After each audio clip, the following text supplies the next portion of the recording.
report, Raptors and Cavaliers engaged in trade talks for Andre Drummond, with the Aaron Baines era looking decidedly underwhelming and Alex Len already shipped out of town. We know the Toronto Raptors are in need of some center depth. Chris Boucher has been a diamond in the rough, but this team desperately needs a bruising body who can score in tight spaces. Enter Andre Drummond.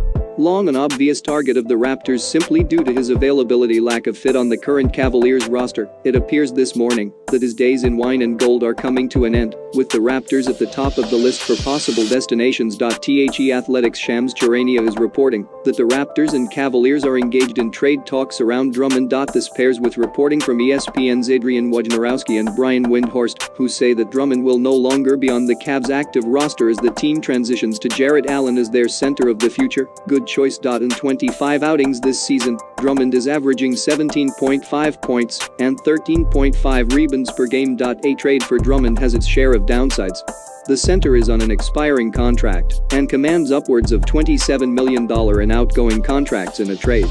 This means Toronto has to include some substance in any deal, with Norman Powell as the most likely rotation player to be the figurehead of a package.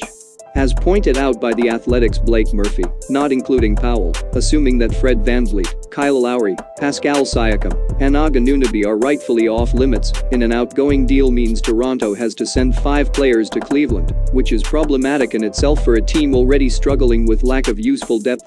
Here's where I'll say my piece. The Raptors may need a center, but shipping out Powell for Drummond on an expiring contract feels like a huge mistake at this juncture of the season.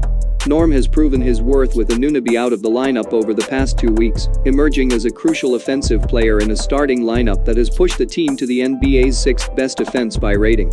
He's also on one of the most valuable contracts in the league. A guy with his production making less than $11 million per year is an enormous jewel in a trade package. Wasting it on 6 months of Andre Drummond, whose motor has been a question mark since he came into the league, is a kind of rare overpay you don't normally see Masai Ujiri and Bobby Webster make. There's a reason Ujiri famously told Jonas Valanciunas that he was way better than Drummond in 2017. Valanciunas had to grind to improve and find his niche in the league. The same can be said for Drummond. Then again, the Raptors do need a center and have been left in an awful spot since losing out on Marc Gasol and Serge Ibaka in quick succession in the off-season. This could just be the going rate when you need a usable 5th player in your starting lineup. We'll see how talks progress.